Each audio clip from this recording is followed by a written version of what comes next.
Ce programme est financé par les amis et partenaires du ministère de Joyce Meyer. Ne vous plaignez pas d'être endetté si vous dépensez trop. À quoi ça sert de se plaindre de quelque chose si nous ne voulons rien faire pour le changer? Savez-vous combien de nos problèmes nous pourrions résoudre si nous le voulions?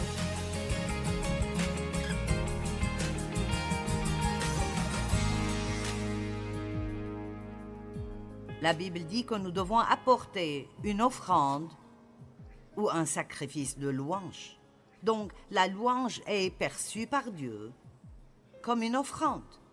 Nous offrons nos louanges. Et la louange est simplement une histoire ou une narration. C'est l'histoire de quelque chose de bien que Dieu a fait pour vous.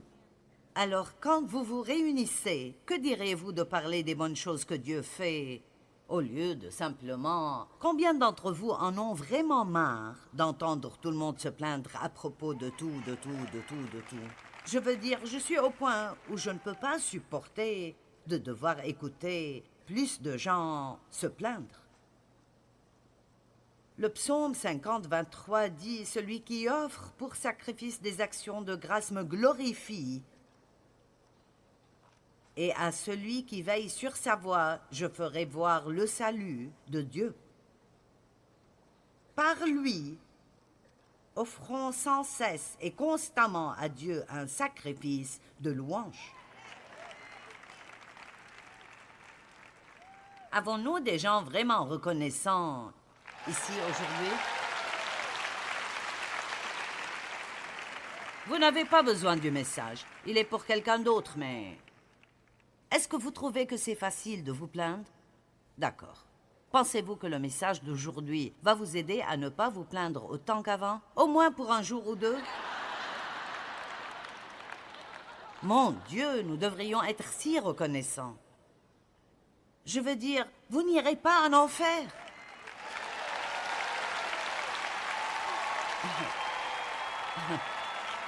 Pensez-y. Vous vivrez pour l'éternité. Waouh! Et dans la présence de Dieu. N'est-ce pas merveilleux? D'accord, se plaindre est un péché. Nombre 21, 4 à 7. Les Israélites. Il leur a fallu 40 ans pour faire un voyage de 11 jours, n'est-ce pas? Et combien d'entre nous errent autour des mêmes montagnes pendant des années et des années, au lieu de simplement aller de l'avant régler leurs problèmes et en finir? Amen. Je suis fatiguée de prendre du poids facilement. Mon métabolisme est si lent. Je souhaiterais être l'une de ces personnes qui pourraient manger tout ce qu'elles veulent. Eh bien, vous ne l'êtes pas.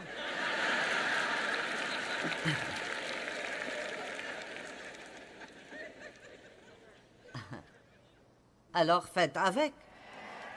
Amen. Vous savez, nous devons juste...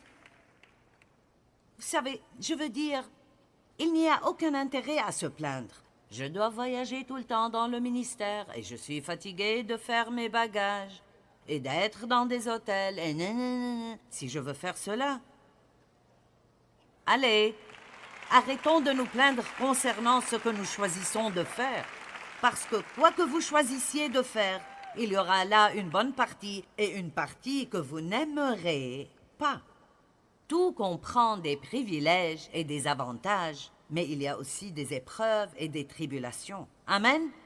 Si vous pensez que c'est difficile d'être célibataire, attendez de vous marier.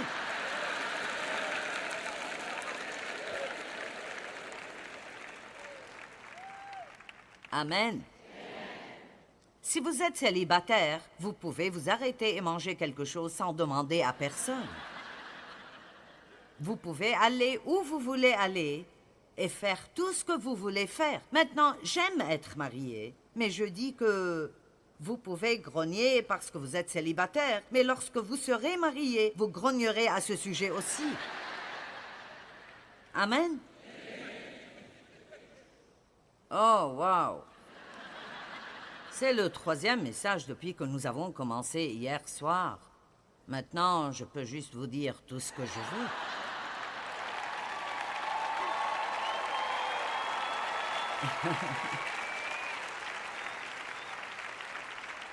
Il me reste 13 minutes pour dire ce que je veux. Et je ne serai pas de retour avant 6 mois. Et vous m'aurez pardonné d'ici là et...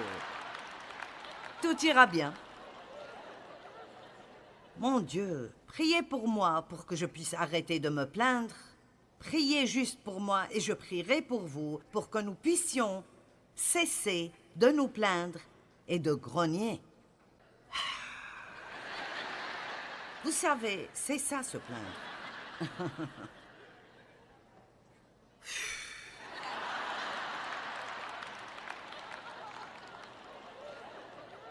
Est-ce que vous faites cela?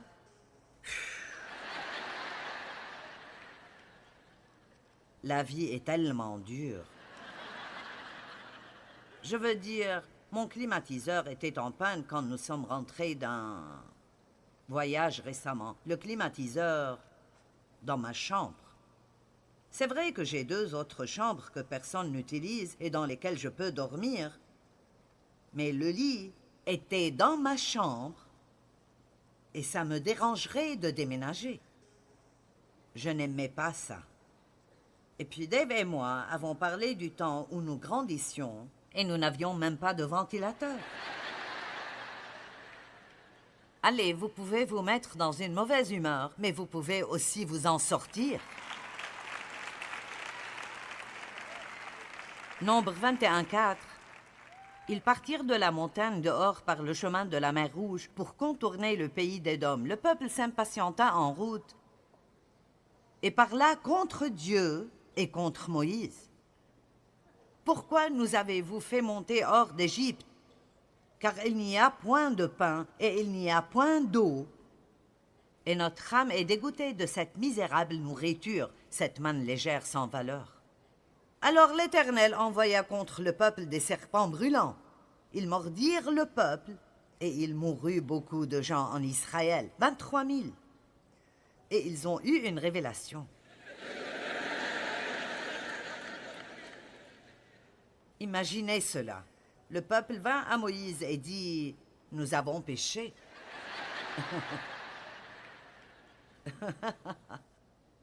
Pouvons-nous comprendre cela avant d'avoir une plaie? Et vous savez,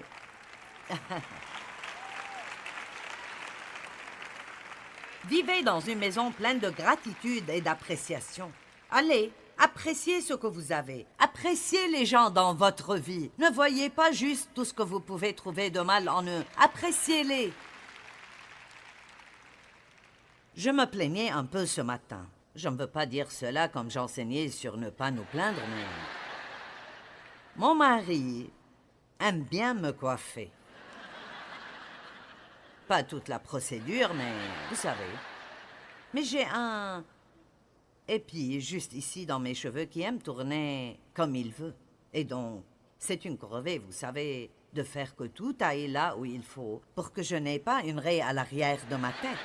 Et alors... Dave dit toujours, je vérifie tes cheveux.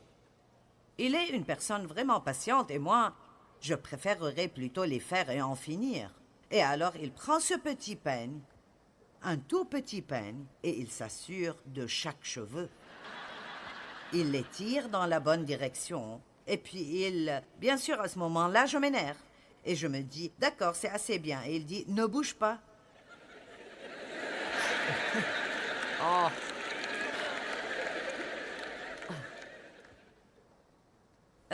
Et je dis, tu as des épis à l'arrière de ta tête aussi.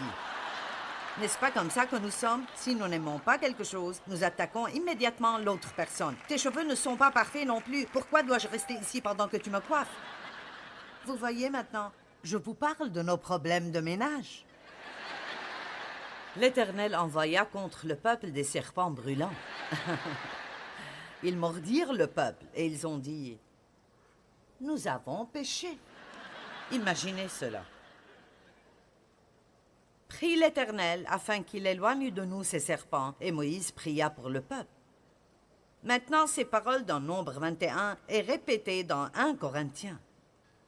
Et il est écrit dans 1 Corinthiens que ces choses sont enregistrées. Paul a dit, ces choses ont été écrites pour notre instruction afin que nous ne fassions pas ce qu'ils ont fait. Allez.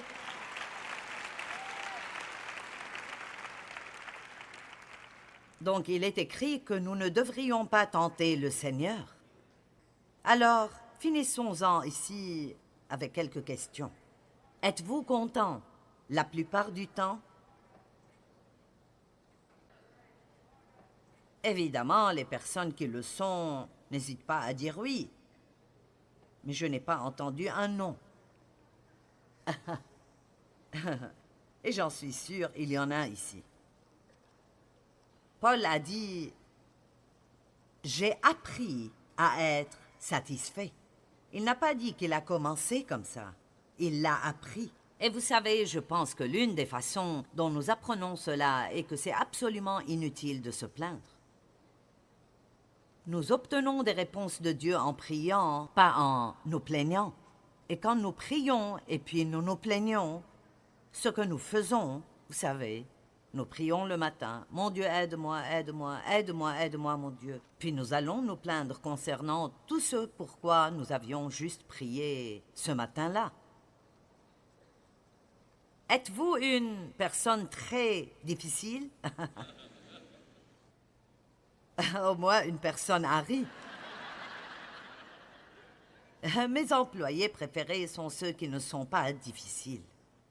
Ils viennent travailler, ils arrivent à l'heure, ils font leur travail, ils vont déjeuner, ils reviennent à l'heure. Ils font leur travail, ils suivent les directives, ils rentrent chez eux, ils reviennent le lendemain, ils le font encore. J'aime les gens qui n'ont pas toujours quelque chose d'autre qu'ils doivent avoir pour être heureux. Quelqu'un pourrait-il louer Dieu?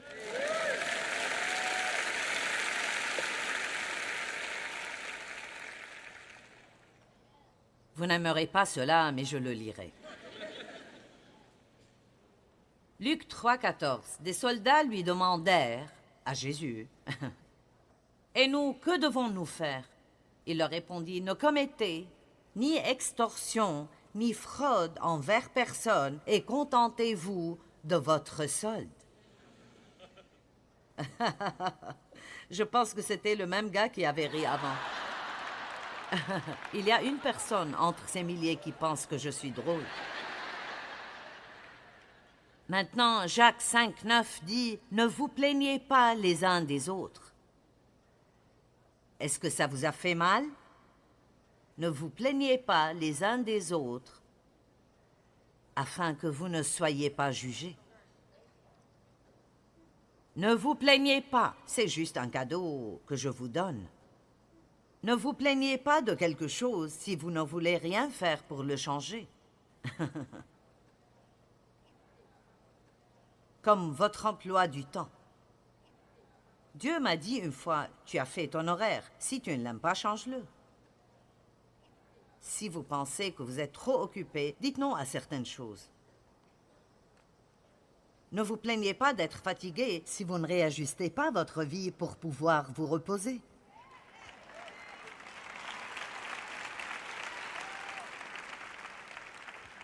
Je vais tourner le dos quand je dirai ce qui suit. Il y a moins de gens ici qui se fâcheront contre moi, alors. Ne vous plaignez pas d'être trop gros si vous voulez continuer à trop manger.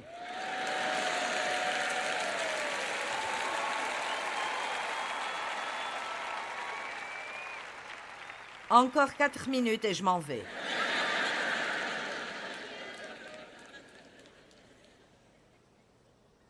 Ah, ne vous plaignez pas d'être endetté si vous dépensez trop.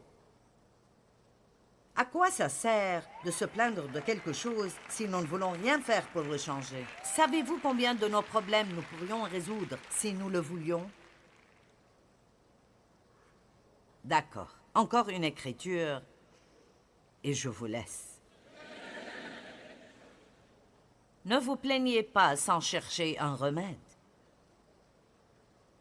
Habacuc est allé à Dieu avec une plainte. Et Dieu a dit, écris la prophétie. Grave-la sur des tables afin qu'on la lise couramment. J'aime cela, je vais le lire. Habacuc 2, 1 et 2. J'étais debout à mon poste et je me tenais sur la tour. Je veillais pour voir ce que l'Éternel me dirait et ce que je répliquerais après ma plainte. Avec une plainte, l'Éternel m'adressa la parole, écrit la prophétie. Grave-la sur des tables afin qu'on la lise couramment. Si vous avez une plainte dans la vie, alors regardez comment y remédier. Si vous n'avez pas le temps de faire quoi que ce soit et vous êtes toujours frustré, alors ayez une vision. Arrêtez-vous et regardez ce que vous faites de votre temps. Et voyez toutes les choses que vous faites qui ne portent pas du fruit et dans lesquelles vous êtes impliqué et que vous faites pour des raisons totalement erronées simplement parce que vous ne voulez pas que quelqu'un d'autre se fâche. Vous le faites simplement. Peut-être que vous étiez supposé le faire à un moment donné et que Dieu en a fini avec cela il y a des années et vous le faites toujours. Si le cheval est mort depuis 10 ans, il est temps de descendre. Vous savez, ne vous contentez pas d'essayer de faire la même chose encore et encore. Si ça ne fonctionne pas, ayez une vision. Si vous êtes endetté et sous beaucoup de pression, déterminez comment payer les factures. Voyez ce que vous pouvez vivre sans, pendant un certain temps, de sorte à mettre de l'argent de côté et vous libérer de vos dettes. Ne restez pas endetté et à vous plaindre tout le temps. Amen. Donc ne vous plaignez pas si vous n'avez pas la vision pour y remédier. Dieu veut que nous soyons tous heureux. Néhémie s'est plaint à cause du mur effondré, alors il a eu une vision et un plan pour les réparer. Martin Luther King se plaignait du racisme et il a envisagé d'y mettre fin. Allez!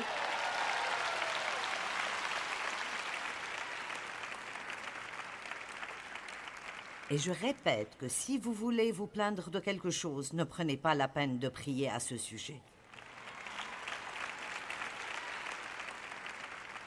Je vais vous raconter une histoire.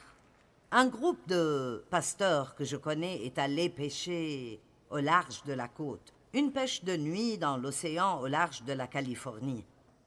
Et ils ont heurté un récif et ont eu un très grave accident de bateau.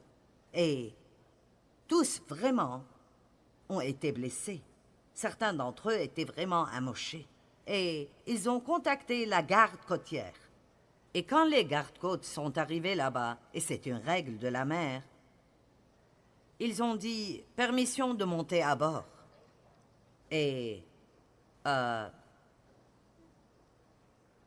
c'est intéressant. Ici, ils saignaient et étaient amochés. Et leur vie était un grand gâchis à ce moment-là, comme des gens qui vivent sans Christ. Désespérés, ils ont besoin d'aide. Ils saignent à l'intérieur, ils ont le cœur brisé. Et pourtant, Jésus ne montera pas à bord sans obtenir la permission. Et donc, aujourd'hui, Jésus dit à certaines personnes, « Permission de monter à bord. Permission de venir à bord. » Et vous savez quoi? C'est simple. Dieu vous aime. Peu importe combien vous avez de défauts, Dieu vous aime. Et il n'y a pas de trou tellement profond qu'il ne peut pas vous atteindre et vous faire sortir. Et il veut faire quelque chose de merveilleux dans votre vie. Il n'est pas trop tard. Et il n'y a pas de péché qui ne puisse être pardonné. Mais vous devez être prêt à faire une chose. Et c'est de dire que vous croyez que Jésus est le Fils de Dieu. Vous croyez qu'il a effectivement pris votre péché sur lui-même. Il est mort pour vous à votre place. Vos péchés sont pardonnés si vous recevez cela et décidez que vous voulez vous détourner du péché. Le repentir ne signifie pas seulement que je suis désolé pour mon péché, mais que je veux m'en détourner et me tourner vers Dieu et vivre une vie nouvelle. Amen. Maintenant, je vais être très honnête avec vous. Être chrétien est beaucoup mieux que d'être pécheur. Mais ce n'est pas facile. Vous savez, si vous vous détournez du péché et vous apprenez à vivre de nouveau, vous devrez étudier la parole et probablement vous faire de nouveaux amis. Et vous devez vous joindre à une église où vous pouvez être avec d'autres personnes qui vous aiment. Aucune de ces choses n'a à voir avec votre salut. Vous êtes sauvés parce que vous croyez. Mais si vous profitez de la vie que Jésus est mort pour vous donner, alors il y aura certaines choses que Dieu devra changer dans votre vie. Mais le problème, c'est qu'il est patient. Il ne fait jamais rien quand vous n'êtes pas prêt. Tout ce que je dis, c'est que si vous priez la prière du salut avec moi aujourd'hui, vous faites alors la première étape d'un très long voyage. Et je veux que vous soyez prêts pour ceci et désireux de l'avoir. Il ne s'agit pas seulement de prier la prière du pécheur puis de continuer à vivre de la même manière. Il s'agit d'être disposé à changer de vie. Qui ici a vraiment besoin que Jésus soit le Seigneur de sa vie? Vous voulez le recevoir comme votre sauveur? Allez, levez vos mains. Vous voulez le recevoir comme votre sauveur? Peut-être que vous dites, eh bien, Joyce, tu sais, je ne suis même pas sûre d'être sauvé. Il y a beaucoup de gens qui sont juste religieux. Je veux dire, ils vont juste à l'église et ils font tous les rituels. Et vous savez, ils dépendent de ces choses. Eh bien, je vais à l'église. Eh bien, rester dans le garage toute la journée ne fait pas de vous une voiture. Ce n'est pas parce que vous êtes allé à l'église que vous êtes chrétien. Amen? Je veux dire, la chrétienté est d'ouvrir votre vie et de dire « Je suis un pécheur, j'ai besoin de toi, viens vivre en moi et fais de moi ce que tu veux que je sois. » Si vous voulez que je prie avec vous, je vais vous demander de vous lever là où vous êtes. Nous n'allons pas vous faire venir devant, juste levez-vous. Allez, si vous êtes sérieux, alors levez-vous. Amen, amen. D'accord. Allez, partout. Sur ces balcons, c'est bien. Partout. Partout où vous êtes. Ayons un renouveau ici aujourd'hui et rendons le diable vraiment fou. Amen. Allez, maintenant, écoutez. Nous allons tous prier cette prière avec vous. Et je vous ai demandé de vous lever parce que si vous ne prenez pas position ici, vous ne le ferez pas dans le monde. Donc, j'aime demander aux gens de le faire parce que c'est comme si vous disiez que vous êtes sérieux à ce sujet. Alors, prions. Père Dieu, je t'aime. Jésus, je crois en toi. Je crois que tu es mort pour moi. Je suis désolé pour mes péchés. Je me repens. Je me détourne du péché. Et je me tourne vers toi. Je crois. Je te reçois maintenant, Jésus. Comme mon Sauveur. Comme mon Seigneur. Comme mon ami. Je me donne à toi. Prends-moi tel que je suis. Et maintenant, fais de moi ce que tu veux que je sois. Je te remercie. Je crois maintenant que je suis sauvé. Mes péchés sont pardonnés. Je suis en route vers le paradis. Et je vais profiter du voyage. Allez, louons Dieu pour toutes ces nouvelles âmes aujourd'hui. Amen. Se plaindre peut certainement rendre nos prières inefficaces. Au lieu de cela, nous devons être reconnaissants pour les bonnes choses que Dieu a apportées dans nos vies.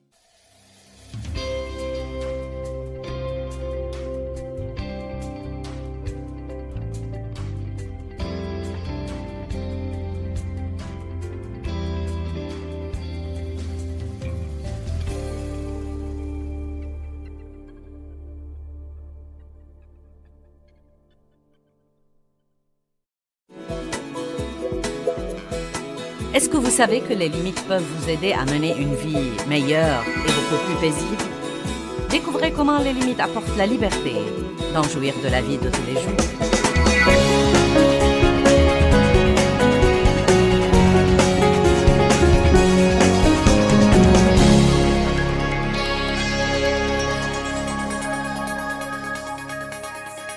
Je crois qu'il y a un moyen de vivre et d'être en sécurité, mais il y a aussi des moyens de nous mettre vraiment en danger.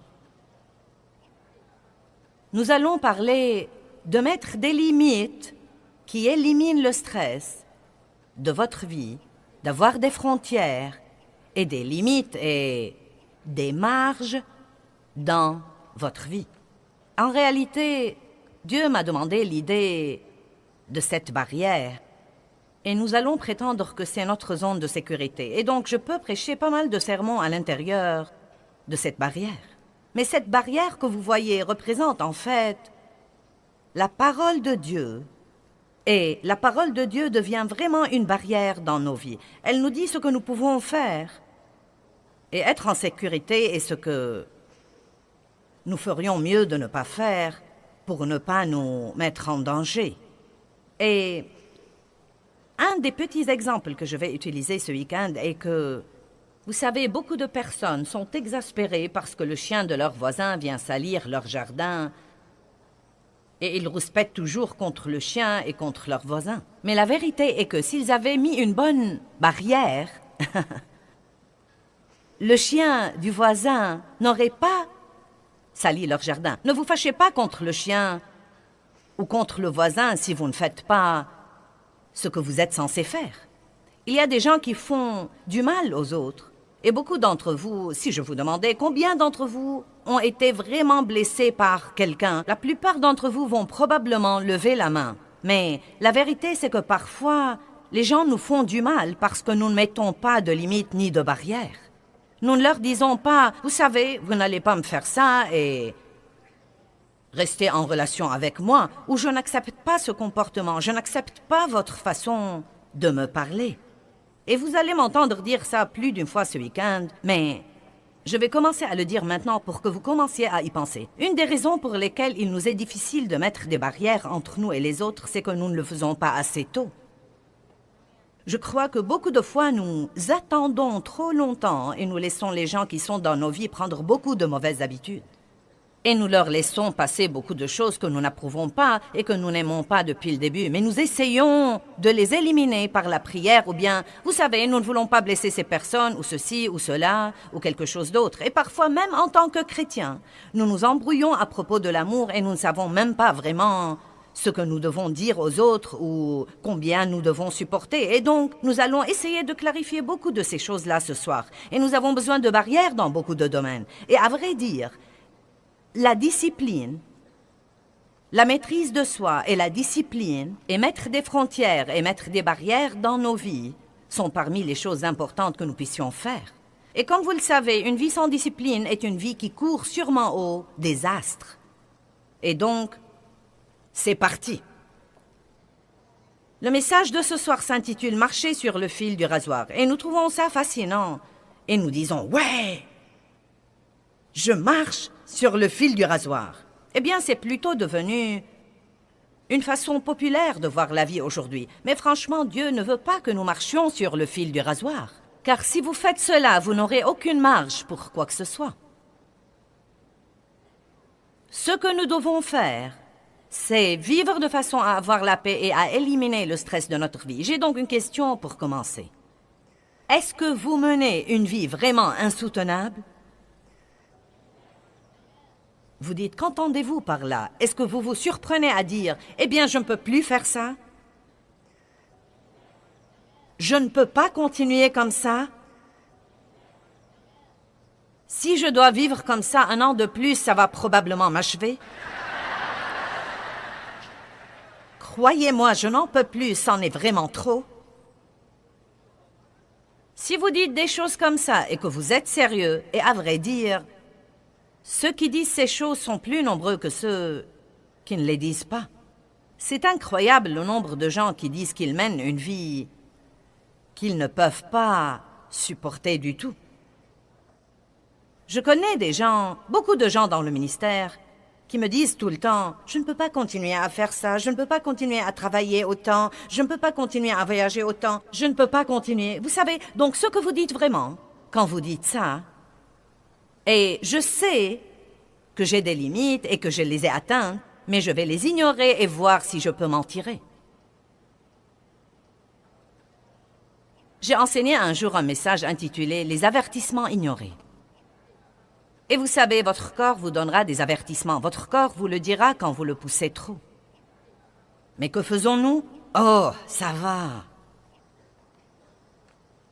Les gens avec qui vous êtes en relation vous donnent des avertissements. Quand ils commencent à vous dire « Je sens que je ne te vois jamais. J'ai l'impression, quand on est ensemble, que tu ne m'écoutes vraiment pas. J'ai l'impression que tu n'as jamais de temps pour moi.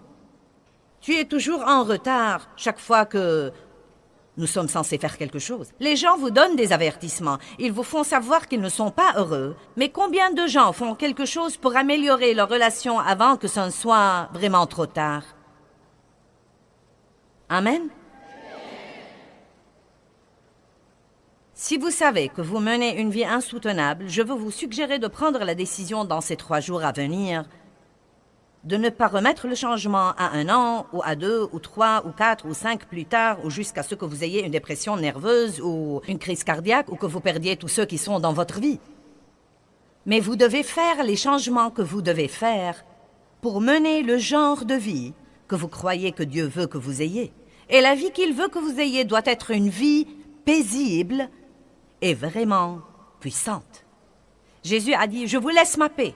Nous ne sommes pas censés être tout le temps stressés et frustrés et sur le point de craquer en essayant de survivre jour après jour. Allons maintenant à Nombre chapitre 11 à partir du verset 10. Ça a l'air de quelque chose dont vous avez besoin?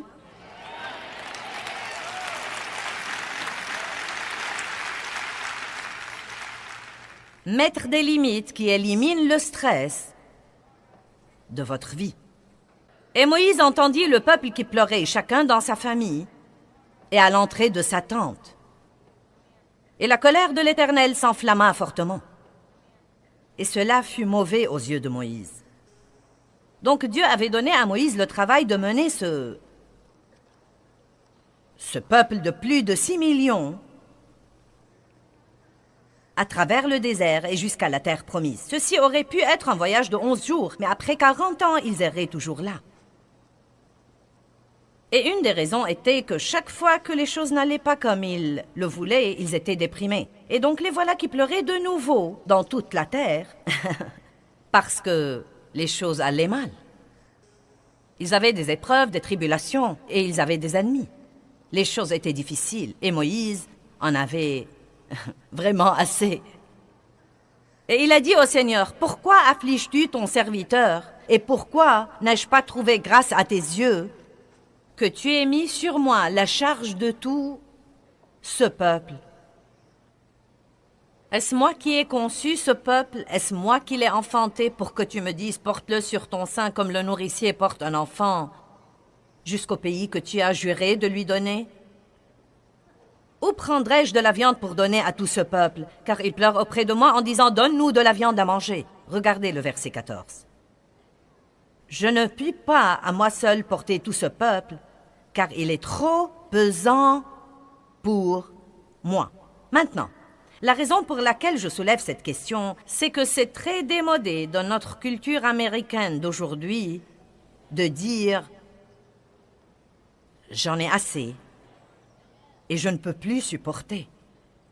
Je crois que beaucoup de fois, malgré tout ce que nous faisons, nous croyons que nous devons être capables de faire tout et nous regardons tous les autres qui semblent pouvoir faire tant de choses en même temps. Et vous savez, la dame qui peut travailler à plein temps et élever 5 enfants et gérer sa maison et être dans le comité d'école et être dans le comité d'église. Et nous pensons, je devrais être capable d'être comme ça. Il se peut qu'il y ait des personnes qui soient particulièrement douées pour faire beaucoup de choses comme ça. Mais les gens ne sont pas tous pareils et vous feriez mieux de trouver votre zone de confort et d'apprendre à y vivre Sinon, vous n'allez jamais jouir de votre vie et vous allez finir par vous rendre malade et ruiner toutes vos relations. J'ai un flash info pour vous. Vous n'êtes pas censé être comme quelqu'un d'autre ou rivaliser avec quelqu'un d'autre. Vous devez être la personne que vous êtes et ne pas vous en excuser.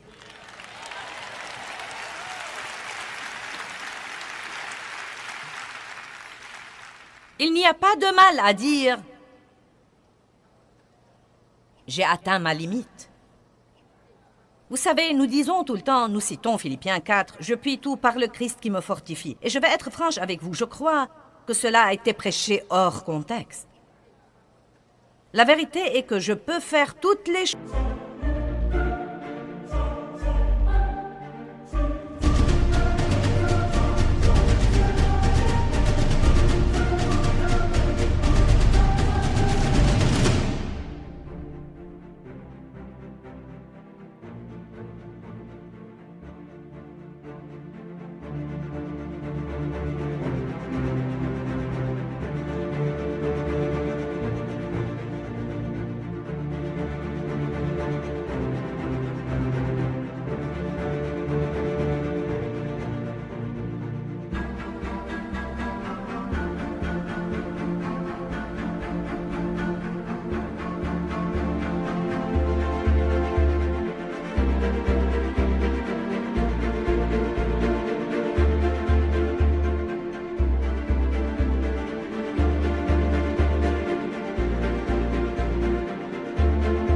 Chose que Dieu me donne à faire par le Christ qui me fortifie.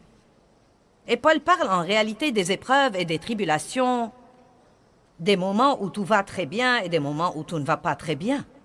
Et il dit « Je puis tout par le Christ qui me fortifie ».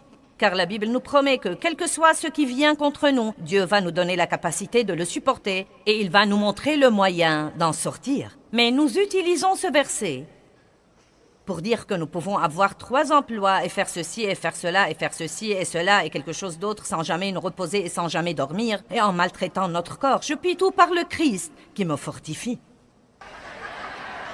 Et vous savez, chaque fois que vous prenez la parole de Dieu hors contexte, ça va créer des problèmes dans votre vie. Maintenant, je ne suis pas une personne qui abandonne.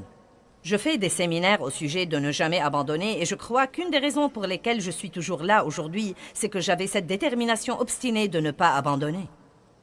Mais je dois cependant vous dire que vous ne pouvez pas aller au-delà de ce que Dieu vous a appelé à faire. Et vous ne pouvez pas aller au-delà de la grâce de Dieu sur votre vie. Et si ce que vous faites est la volonté de Dieu, il devrait y avoir la grâce, c'est-à-dire sa puissance, qui vous permet toujours de le faire facilement et en ayant toujours la joie. Nous ne sommes pas censés lutter avec tout ce que nous faisons. Et tout n'est pas censé être dur et nous ne sommes pas censés toujours nous pousser. Il y a un temps pour se pousser et il y a un temps, vous savez, pour s'avancer. Mais tant de gens vivent comme ça parce qu'ils essayent de se maintenir au niveau d'une certaine idée que nous avons aujourd'hui dans notre société ainsi que dans notre culture et qui tue en réalité la plupart des gens. Amen. Vous êtes tous comme.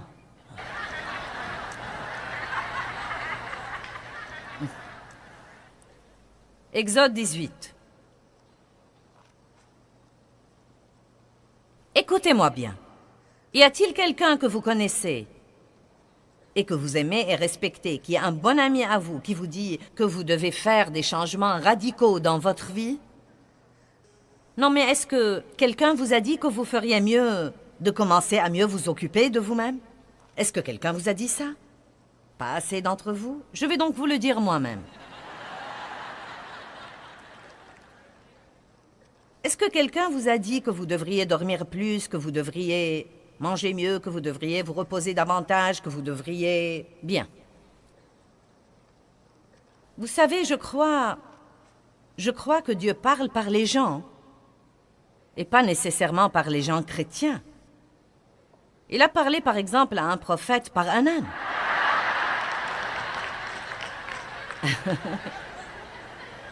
Amen.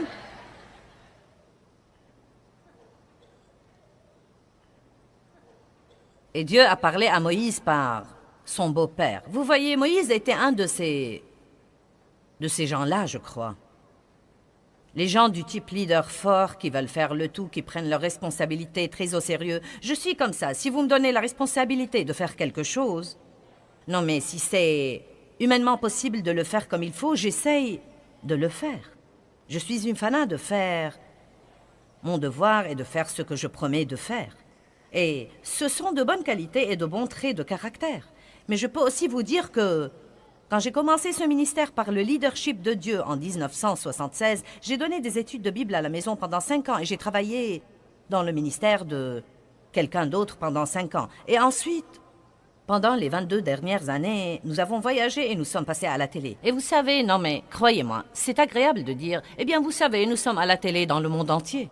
Il suffit d'un bip pour le dire comme ça, psst, vous savez. Mais, Seigneur, aie pitié, non mais, ce qu'il a fallu pour le faire... Non mais l'effort et le travail et la foi et le jugement et les critiques et les malentendus, vous savez, toutes ces choses différentes. Et vous savez, j'ai dû bien apprendre à laisser Dieu être Dieu et à ne pas essayer de faire que les choses se produisent en dehors de leur timing. Et toutes les choses que vous traversez vous aussi. Mais je vais vous dire quelque chose dont je ne suis pas fière, mais c'est absolument vrai. Je suis dans le ministère depuis 32 ans et probablement les 20 premières années où j'étais dans le ministère, je me sentais mal fichue physiquement la plupart du temps. Et je courais chez les médecins, et j'essayais ceci et cela, et je prenais toutes les pilules et les vitamines et tous les trucs naturels qui me tombaient sous la main. Et les médecins me disaient parfois, eh bien tu sais, c'est juste le stress. Un médecin, j'étais chez lui durant 5 minutes et il m'a dit, tu es une personne plutôt intense, n'est-ce pas?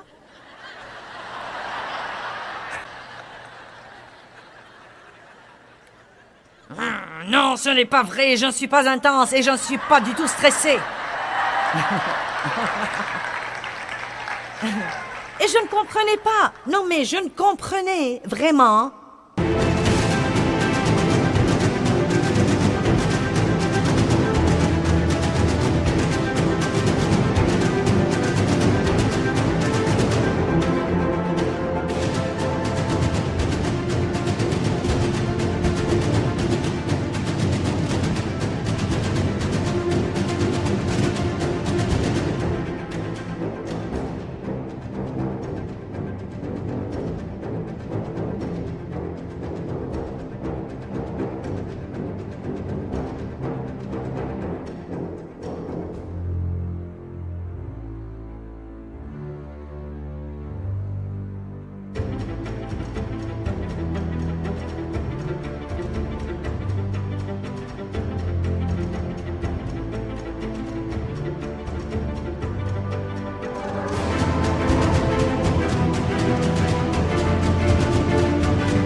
Tout d'abord, j'ai grandi dans une maison abusive et donc j'avais beaucoup d'insécurité.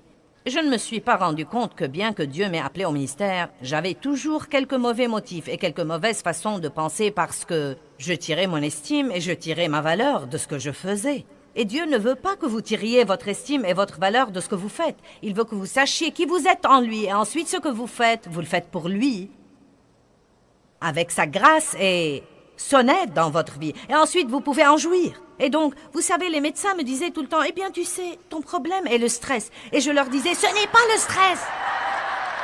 Non, mais cela m'exaspérait parce que je ne savais même pas. Je croyais que le stress voulait dire que je ne savais pas m'y prendre avec la vie. Je voyais que le stress voulait dire que, vous savez, que vous n'aimez pas ce que vous faites. Et je leur disais, j'aime ce que je fais. Je fais ce que je suis appelée à faire. Ne me dites pas que je ne sais pas m'y prendre avec la vie. Vous devriez voir tout ce que je fais.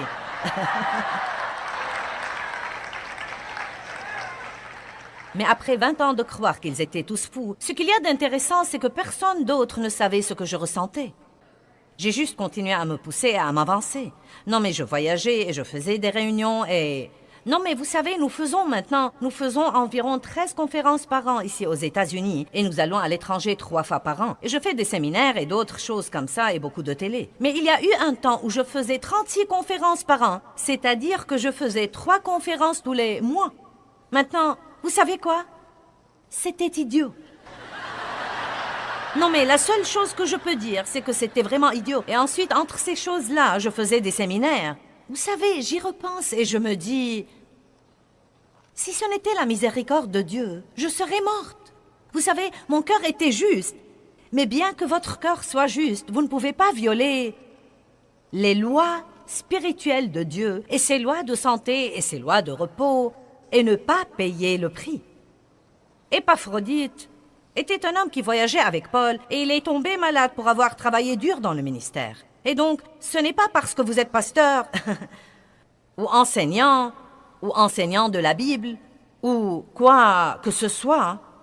Vous devez donc toujours vivre selon les directives de la parole de Dieu si vous voulez vivre en sécurité. Et je crois personnellement que nous n'avons pas idée dans ce pays à quel point notre vie est déséquilibrée. Croyez-moi, quand vous allez dans d'autres pays du monde, les gens vivent à un rythme beaucoup plus lent et, vous savez, ils prennent de petites sommes.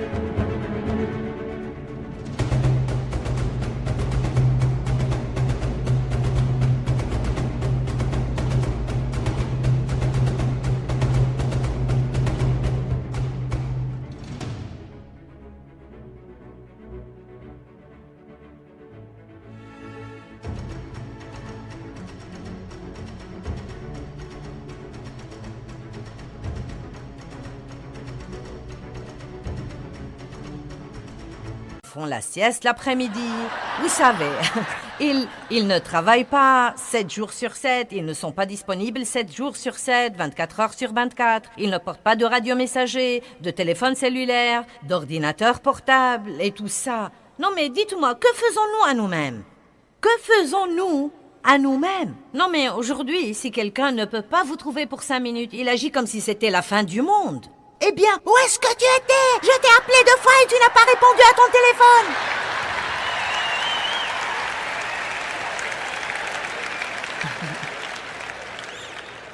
Mais voilà la chose que je veux vous dire. Écoutez-la, s'il vous plaît. Le monde ne va pas changer. Le diable ne va pas changer. Vous n'êtes pas sûr que les autres personnes dans votre vie vont changer. Il n'y a donc qu'un seul choix que vous avez. Si vous voulez que quoi que ce soit change, vous devez vous-même le changer.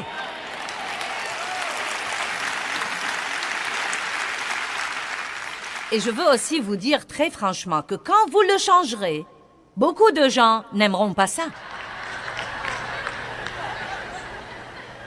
Mais quand vous vous tiendrez devant Dieu, vous ne répondrez de personne à part vous-même. Et si vous vivez pour plaire aux gens, le jour où vous craquerez, ces gens-là seront trop occupés pour venir à votre chevet et vous visiter. Et pour ceux d'entre vous qui croient qu'ils n'ont pas le temps, que je vous dise, l'homme qui a une crise cardiaque a tout à coup beaucoup de temps. Et pour ceux d'entre vous qui consacrent chaque heure de leur journée à essayer de gagner plus d'argent et de posséder plus de trucs, et vous travaillez beaucoup trop et vous vous laissez entraîner dans ce système fou, quand vous serez sur votre lit de mort, vous n'allez pas demander votre solde bancaire.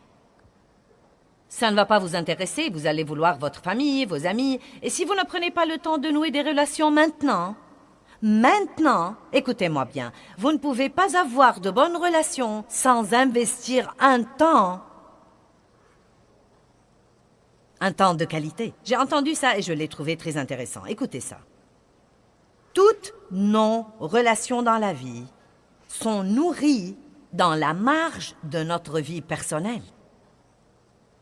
Et votre marge est le temps que vous avez entre vos différentes activités.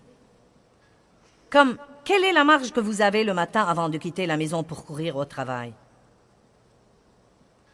Quelle est la marge que vous laissez entre les rendez-vous?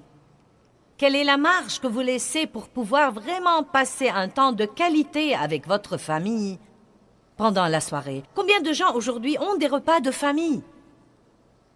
On n'en entend plus parler. Une des choses dont mes enfants se souviennent, c'est que tous les soirs, quand ils étaient petits, nous nous mettions à table et nous avions notre repas de famille. Je me rends compte que les temps ont changé. Mais vous savez, nous devons juste arrêter d'utiliser cette excuse. Eh bien, les temps ont changé, les temps ont changé, les temps ont changé. Vous savez quoi? Dieu n'a pas changé. Il n'a pas changé. Et je ne vous donne pas une règle comme quoi vous devez avoir un dîner de famille tous les soirs, mais je dis tout simplement, quand vous y pensez, vous ne nourrissez pas vos relations au travail. Vous ne nourrissez pas vos relations quand vous courez d'un rendez-vous à l'autre. Donc le seul temps que nous avons vraiment dans notre vie pour bâtir et nourrir et cultiver nos relations, c'est dans les marges de notre vie. Et c'est désolant que tant de gens n'ont aucune marge.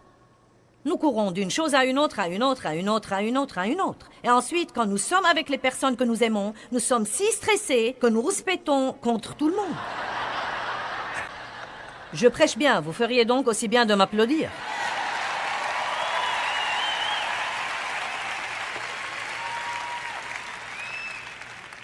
Donc, j'ai pris la décision il y a plusieurs années. Il y a 12 ans, car j'étais malade pour 20 ans et j'enseigne depuis 32 ans. Eh bien, j'ai pris la décision de jouir vraiment de ma vie. Cela me tenait tellement à cœur que j'ai changé le nom du ministère.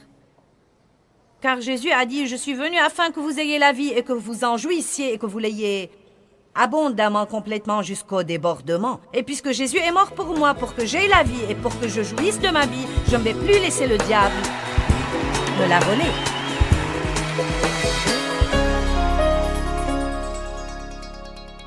Eh bien, les frontières sont vraiment la façon de Dieu de nous protéger si nous les comprenons et si nous les observons. Et je veux vous enseigner tout ce que je peux vous enseigner sur les frontières et sur la vie dans ce que j'appelle la zone de sécurité de la vie.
khắp phương trời vẫn nhớ tới quê hương. Người về đây thăm làng trù quê mẹ và làng sen quê cha, xúc động bồi hồi người rơi giọt lệ thương mái nhà tranh.